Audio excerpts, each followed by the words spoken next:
According to Merriam-Webster, it's pronounced chook and is an Australian term slang for chicken. But here in the UP, we know better. A chook or chook is what you wear in the winter to keep your head warm. The Yooper version of the word apparently has no correct or standard spelling, or pronunciation for that matter. Our version of the word appears to be derived from the French-Canadian word toque or toque, which dates back to a hat with a narrow brim or no brim at all, like a chef's hat. Regardless of how you pronounce it, plain and simple, it's warm. And go figure, one of the warmest versions is made right here in the UP. I traveled to Newberry to find out why the YooperChook, or chook, is fast becoming one of the most popular hats in the Upper Peninsula and beyond. The YooperChook is a hat that saves your face. Not only the top of your head, but it'll save your face and your chin area. You can wear it just like a regular hat, like that. And it's really nice and snug, and you can pull it down really as far as you want, because I make them very generous. And then when you need to save your face or your chin, you pull out the face band that tucks right up into the hat like that. You pull that out, and I put it on like this. Bring it right down like that, and then adjust it accordingly to my face. And you can save your chin just with it like that. But because I'm a genius, I folded it. So when you unfold it, it goes right up over your nose. A lot of people wear the face warmer across the back of their neck. They pull it out and put it on the back of their neck. I've had a lot of people say that they like to wear a ball cap first, and then they'll put the YooperChook over the ball cap, so they have that brim, and they can still pull the face warmer down over that brim. Well, it started back in the winter of 2008 and 2009 when one of my brothers, I have 6 of them, was living with me, and he came in and he goes, "Sis, you got to make me a hat for snow blowing. This is just torture."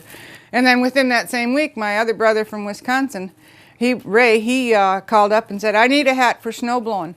And my very first hat that I made was so simple, and yet it was so effective that all of the prototypes after that just didn't cut it. The YooperChook was born on the very first hat, and jeepers, everybody wanted one. It just started picking up its own steam, and away it went. And then when I did the Curtis Ice Festival, which was my very first, and everybody wanted to stay out on the ice, I'm sure, for the carnival, they came to my booth, and I sold hats like crazy that day, and I said, I'm on to something. I'm not an entrepreneur. I was a teacher for years, but I guess you dig in with both feet, and I've made a lot of mistakes, but I keep improving not only the hat, but also the way I do business, and the idea of keeping everybody's face warm during these Michigan winters. That's a huge incentive. We started out I asked a couple local Newberry stores to put them in if they wouldn't mind, and they sold them out. Now they're in stores all across northern part of Wisconsin and throughout the UP, and we'll be concentrating next year on the tip of the mitt. And I guess I have them in over 120, maybe even more stores than that. Well, that first year I made them all by myself, cut them all. There was no actual sizes. It was pretty crazy. And then as I started refining everything, I got this gal, Shar, who does all the cutting for me, and she's such a good cutter. She's so exact with it. We have these plastic templates that we made from trial and error, trying to get them to fit just right. And we got it down pretty well. It takes 6 pieces to make a hat. It's pretty straightforward, pretty simple. After they're cut, Risa gets hold of them, and she can whip out about 120 a day. So if you're wearing a YooperChook that doesn't have the big old 7-inch YooperChook label on it, those were mine. Those were the originals. And if you have one with any other label, those were all made by Risa. So you can thank her for saving your face. She does have it down to a science. She'll put all of the cap pieces together first, and then she'll attach the cap to the brim at the same time attaching the face warmer on the inside. And then she puts them in a big box and sets them down in front of me, and I put the labels on. As you can see, I do have about 30 different styles of the same hat, the YooperChook. And we're hoping to cut that down a little bit, and just about the time we think that something isn't going to sell, it takes off. So we have a little bit of an issue with that. But we're going to try doing some sweater knit hats next year. We're going to try and branch out away from fleece a little bit just to see what other kind of trouble we can get into with them.